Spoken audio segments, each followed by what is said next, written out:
पुरु, तुम यहां क्या कर रहे हो?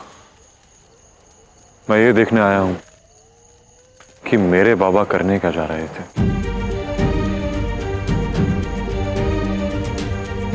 आप तो इन दासों को पौरव राष्ट्र ले जा रहे थे ना? मैं इन्हें वहीं लेकर जा रहा था। इस भांति शमशान में बांध कर?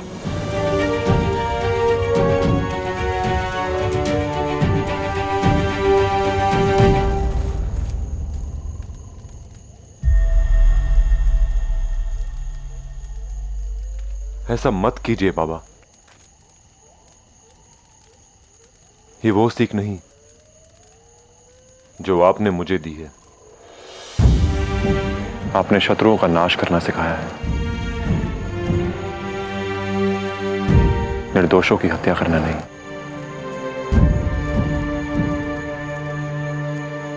पुरु, मैं इन्हें लेकर ही जा रहा था।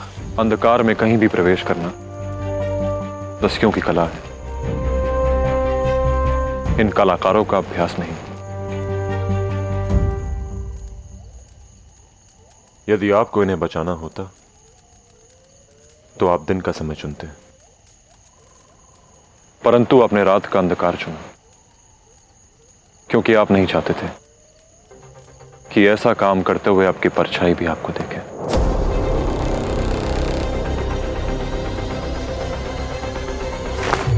पुरु, मैं केवल अपना कर्तव्य पूर्ण कर रहा हूं।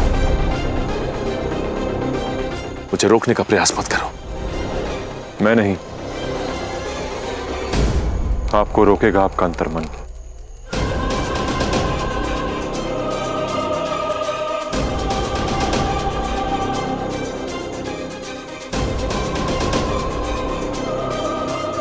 जिसने एक दस्यु को एक रक्षक बनने की सीख दी, वो इन दासों का भक्षक नहीं बन सकता।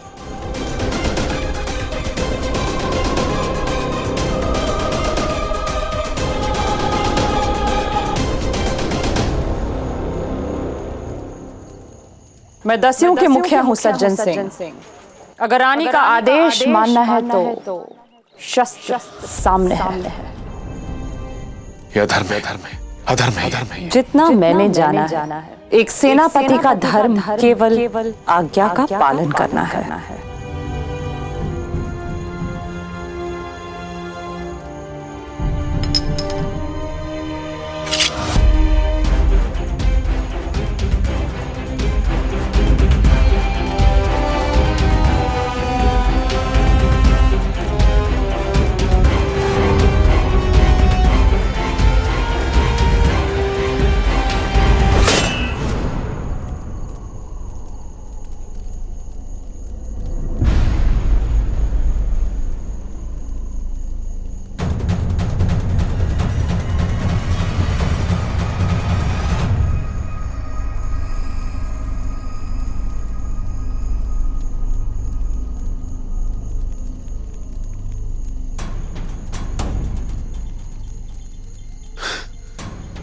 करता क्या मैं? महानंदिनी का आदेश जो था,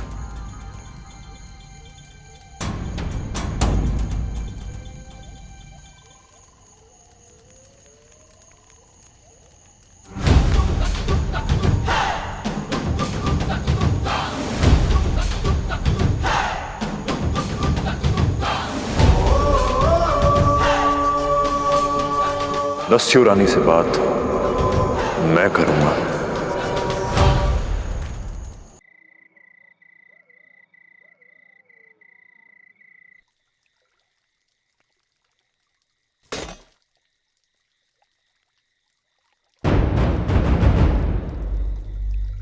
सुनाओ कुछ,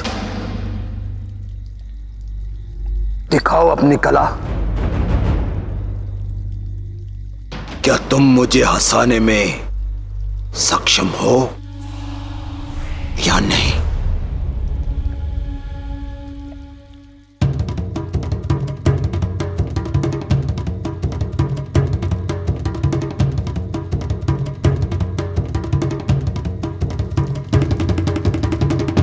आप कितने अच्छे हो। आप कितने अच्छे हो, आप कितने प्यारे हो, आप कितने अच्छे हो, आप कितने प्यारे हो, आप कितने सुंदर हो। अद्भुत अद्भुत अद्भुत। आप कितने अच्छे हो, आप कितने प्यारे हो, आप कितने सुंदर हो, आप कितने सच्चे हो। और एक हम हैं कि जो झूठ पे झूठ बोले ही जा रहे हैं।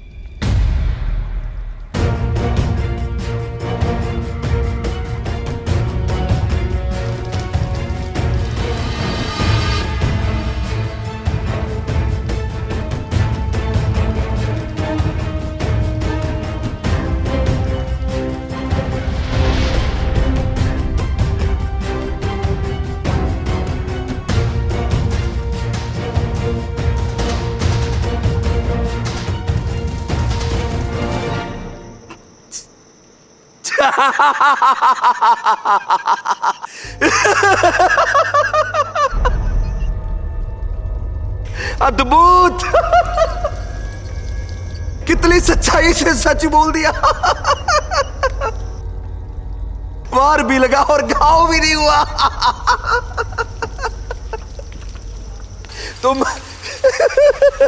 तुम हमारे मनोरंजन के लिए नियुक्त किए जाते हो।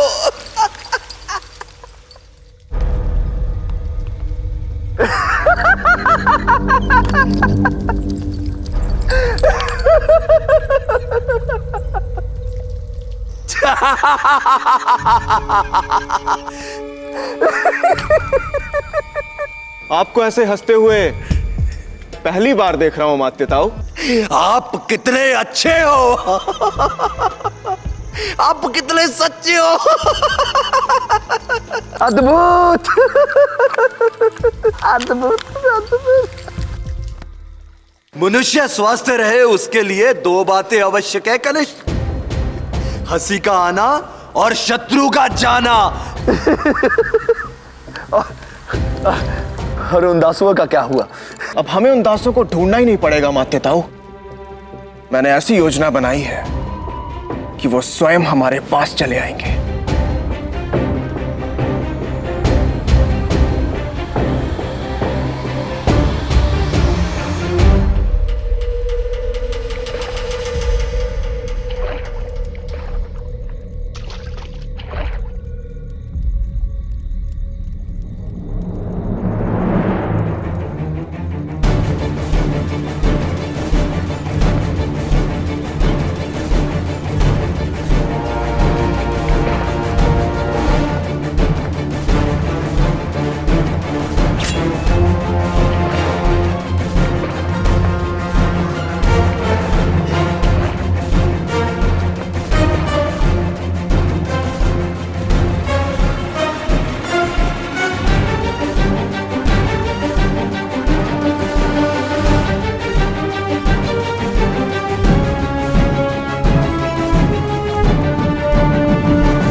सज्जन सिंह, दस्युराज और दस्युरानी के आदेश के विरुद्ध जाकर तुमने अपराध किया है।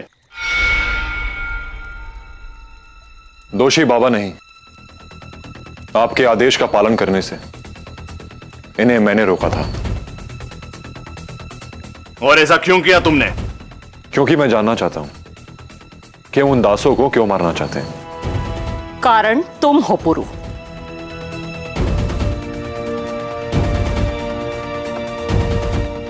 क्योंकि तुम समझ नहीं पाए कि दस्यु संसार के नियम क्या है और कार्यशैली क्या।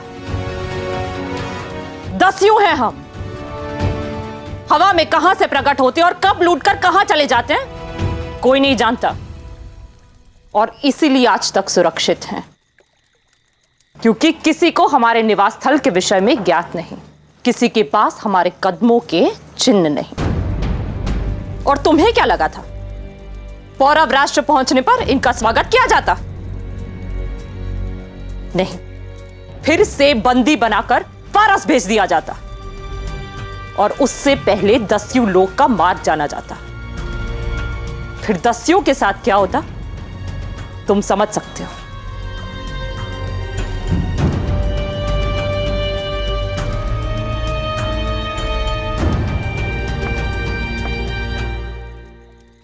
इन दासों के लिए मैं अपने दस्यु प्रजा के प्राण दांव पर नहीं लगा सकती।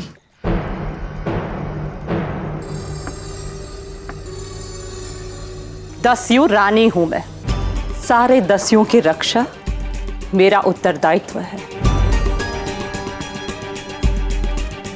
और अपने उत्तरदायित्व के लिए मैं एक बार क्या 100 बार ऐसे दासों की हत्या का आदेश दूंगी।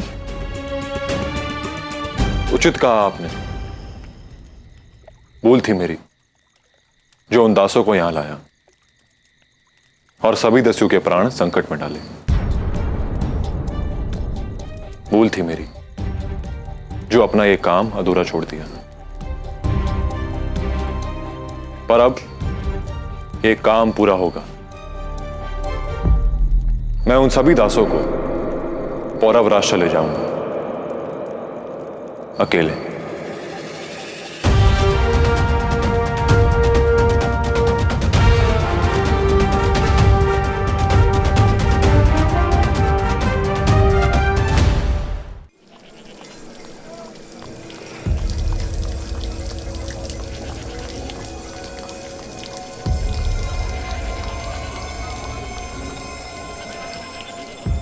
एक माह बीत गए और अभी तक मेरे पति के बारे में कुछ भी नहीं पता चला। वो एक कलाकार हैं, खिलौने बनाते हैं। उनका नाम? चित्रवर्मा।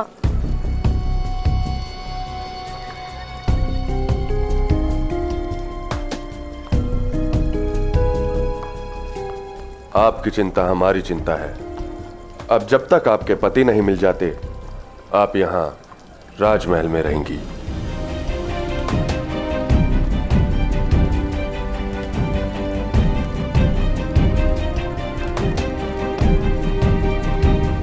वो दास यदि पतंग है तो उनका परिवार डोर। डोर खींचो, पतंग अपने आप आ जाती है।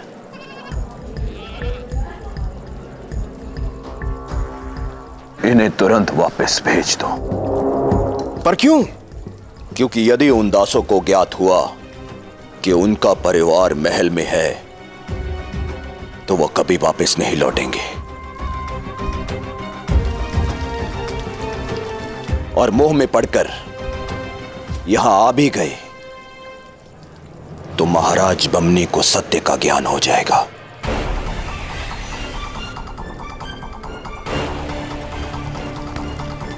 समझे? तुम अपनी बुद्धि को ढील दो। ये पेच मुझे लड़ाने दो।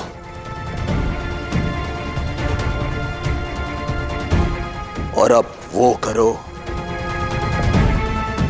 जो मैं कहता हूं। एक सरल खेल लगता है ना तुम्हें ये सब पुरु? इन्हें लेकर पौरव राष्ट्र जाना आत्महत्या है। मानता हूं, परंतु जिसकी रक्षा की उसकी हत्या कैसे होने दो? हत्या नहीं, बलिदान है हम सबकी सुरक्षा के लिए।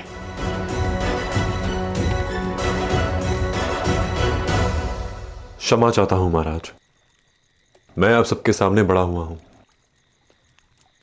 परंतु आज तक आप में से किसी को भी संकट के भय से किसी के प्राण लेते हुए नहीं देखा मैंने।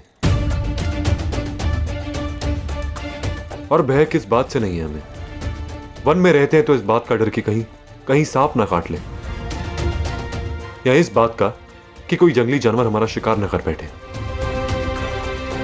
तो क्या हम वन को ही जला देते हैं? दस्यु हैं हम, संकट हमारे साथ चलता है और साथ चलता है हमारा आत्मसम्मान। इसलिए मैं पुरु से सहमत हूं मां कि हमें इन्हें नहीं मारना चाहिए।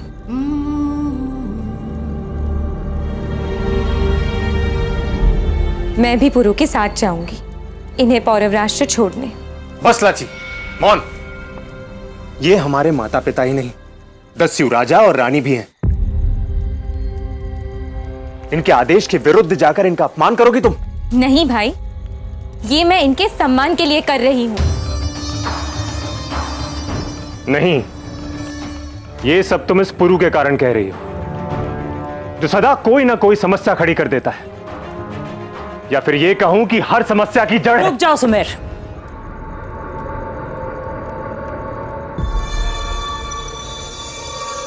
पुरु ने जो किया वो ठीक किया।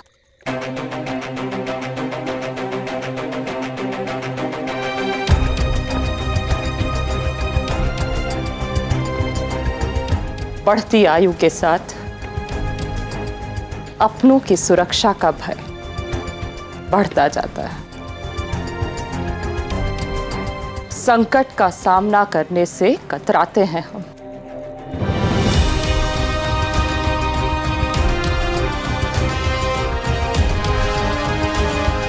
अब समय आ गया है कि उत्तरदायित्व अगली पीढ़ी को सौंप दिया जाए।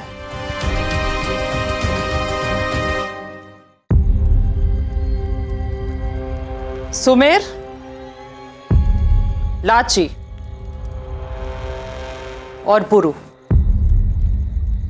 तुम तीनों को यह उत्तरदायित्व दिया जाता है कि तुम उन दासों को उनके घर तक सुरक्षित छोड़कर आओगे।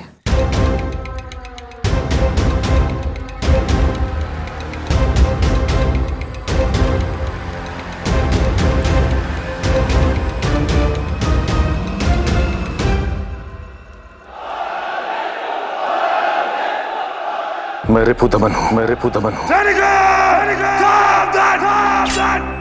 पौरव राज्य के भले के लिए इसकी कोख में पल रहे बोले की हत्या करना आवश्यक है।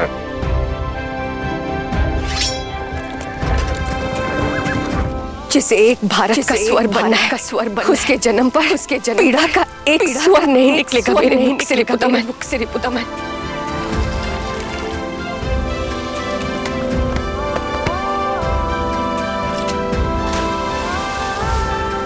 तुम शिशु नहीं, स्वप्न हो महारानी अनसुईया का स्वप्न। और नियति ने तुम्हें योद्धा चुना है, और मैं ये सुनिश्चित कि तुम अपनी नियति तक पहुंचो।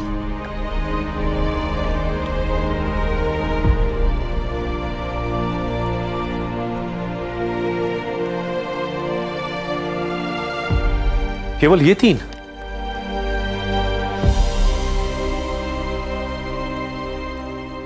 इन्हें उन दासों को छोड़ने जाना है सज्जन सिंह, आक्रमण करने नहीं। जितनी संख्या बढ़ेगी उतनी समस्या भी। चोरों के भांति जाना है और उसी प्रकार लौट कर आना है। मेरा मत है कि हमें पुरु को वहां नहीं भेजना चाहिए। परंतु बाबा, सुना तुमने क्या कहा महारानी ने? चोरों की भांति जाना है और चोरों की भांति आना है। और तुम आवेश में अपना संयम खो बैठते हो। बाबा मैं तो बस